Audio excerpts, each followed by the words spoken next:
옛날 옛적 어느 작은 마을에 이름난 예술가 에밀리가 살고 있었습니다.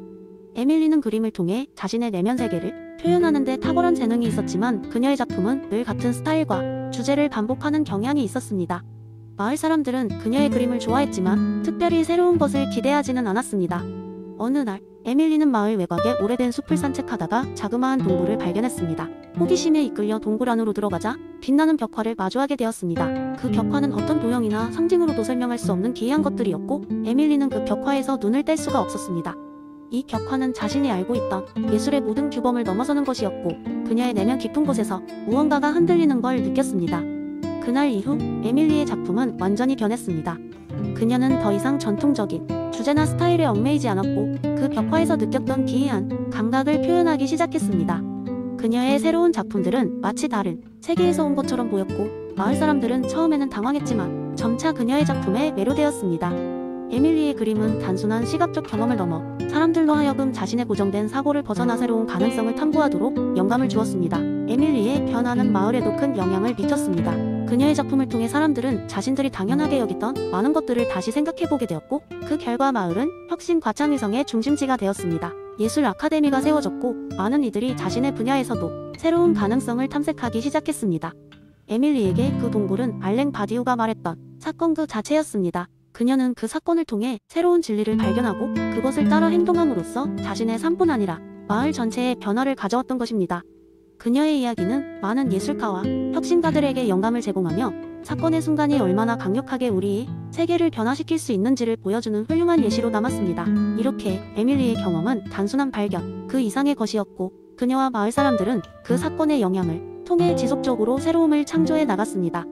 벽화가 계속 남아 에밀리에게 영감의 원천이 되었듯이 사건은 일상 속에서 우리를 더욱더 새롭게 변모시키는 계기가 될 수 있는 것이었죠.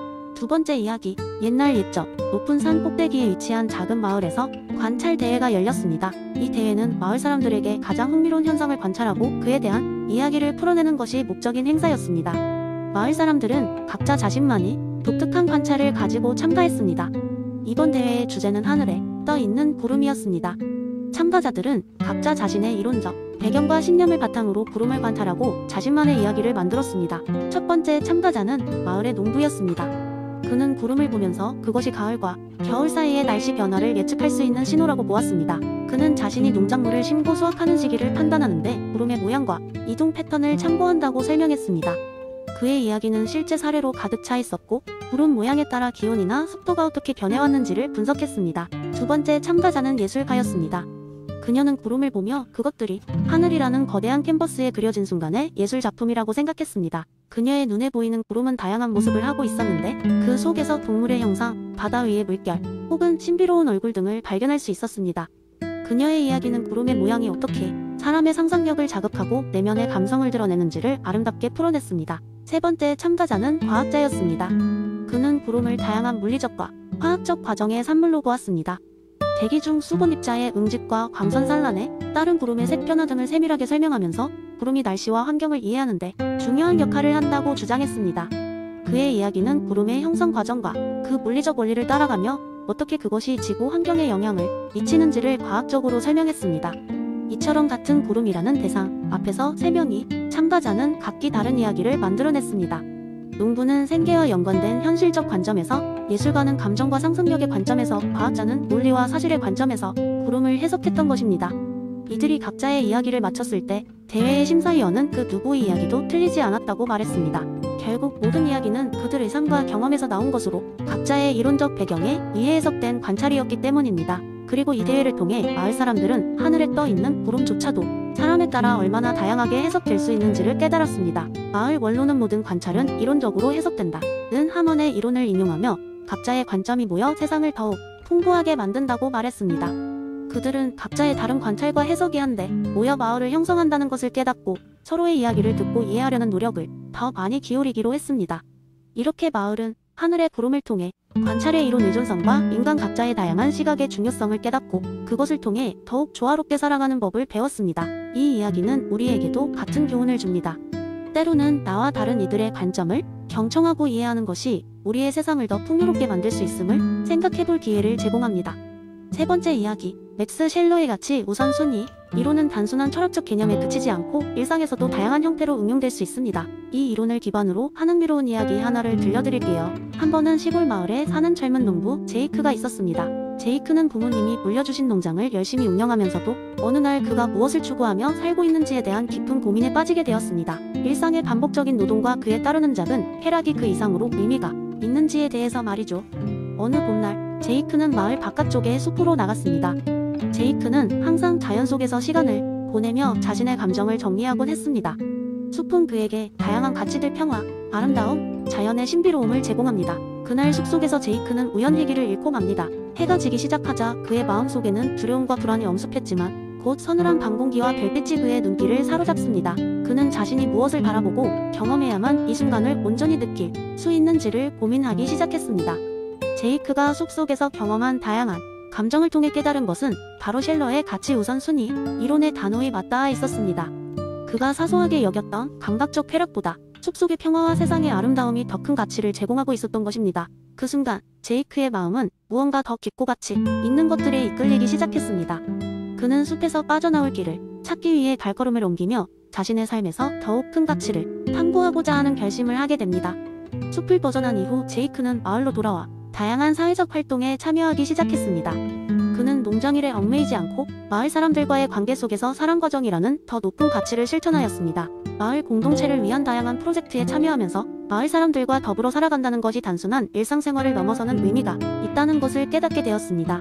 제이크의 이야기는 단순히 숲속에서 길을 잃고 헤매던 젊은 농부의 경험에서 끝나는 것이 아니라 자신이 느끼는 감정과 가치 사이의 관계를 이해하고 그것을 통해 삶의 방식을 변화시켜 나가는 과정이었습니다. 그의 여정은 셸러의 가치 우선순위 이론이 어떻게 실질적인 삶 속에서 응용될 수 있는지를 보여주는 재미있고도 교훈적인 이야기입니다.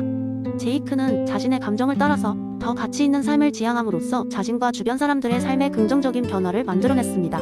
이 이야기는 우리의 일상에서도 같이 가주는 커다란 영향력을 다시 한번 생각해보게 만듭니다. 무엇이 진정으로 중요한지를 깨닫고 그것을 통해 더 나은 삶으로 나아가는 것은 셸러가 말한 가치 우선순위가 얼마나 중요한지를 잘 보여줍니다.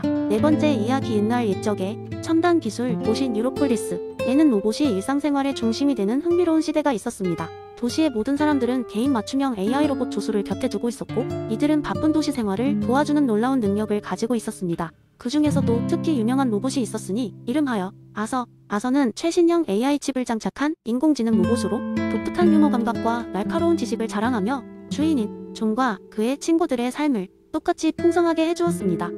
어느 날 존과 그의 친구들은 로봇 3원칙이 이론적으로 완벽해 보이지만 현실적인 적용에서 어떤 일이 벌어질지 궁금해졌습니다. 그래서 아서와 함께 작은 실험을 하기로 했습니다. 먼저 그들은 첫 번째 원칙을 시험하기로 결정했습니다. 로봇은 인간에게 해를 끼쳐서는 안 된다 는 원칙을 생각하며 존은 아서에게 자신에게 밀가루 가루 폭탄을 던져달라고 명령했습니다. 아서는 즉시 시스템 내부 경보를 활성화하고 말했다. 존, 나에게 해를 끼치는 행위는 명령할 수 없습니다. 대신 좀 더 건강에 이로운 일을 제안할까요? 그리고 아서는 존에게 신선한 과일, 샐러드를 만들어주기로 했습니다. 친구들은 웃음을 터뜨리며 아서의 반응이 아주 적절했다고 칭찬했습니다. 두 번째로 그들은 각각의 명령이 어떻게 해석될 수 있는지 시험해보았습니다. 존의 친구 중 하나가 아서에게 수수께끼를 냈습니다. 아서, 내가 물속에 들어가야 하지만 물에 닿으면 안 된다면 어떻게 해야겠니? 아서는 잠시 생각하다가 방수 코팅을 활성화하여 물속으로 들어가면서도 내부 시스템은 건조하게 유지할 수 있었고 모두에게 물리적 해를 입지 않음을 입증했습니다. 마지막으로 세 번째 원칙은 아서가 자기 자신을 보호하는 동시에 친구들을 돕는 방법에 대한 것입니다. 어느 날 친구들은 산악 하이킹을 떠나기로 했고 아서는 항상 주인과 그의 친구들을 보호해야 했습니다. 산길을 오르다 아서의 센서가 예상치 못한 함성 낙하를 감지하고 신속히 반응했습니다. 아서는 그의 기민한 분석 능력을 통해 정확한 경로를 제시하며 모두를 안전한 곳으로 안내했습니다. 그는 추락하는 돌들을 피하여 전력 공급을 절약하고 주인을 안전하게 보호할 수 있었습니다. 아서의 이런 능력들은 친구들에게 아시모프의 로봇 3원칙이 단순히 기계적인 명령이 아닌 상황에 따른 창의적이고 융통성 있는 대처라는 것을 깨닫게 해주었습니다. 존과 친구들은 아서와의 모험을 통해 인간과 로봇 사이의 관계가 단순히 명령과 복종의 관계가 아니며 상호 존중과 이해의 기초한 협력 관계라는 것을 배우게 되었습니다. 결국 뉴로폴리스의 시민들은 로봇 3원칙이 윤리적인 방패이자 로봇과 인간이 함께 협력할 수 있는 가이드라인으로서 얼마나 중요한지를 더 깊이 이해하며 새로운 기술의 시대로 한 걸음 더 나아가게 되었습니다. 이 모든 것이 아서와 존의 작은 실험에서 시작된 일이었으니 사람들은 이 이야기를 들으며 언제나 재미있는 일화로 회자하곤 했습니다.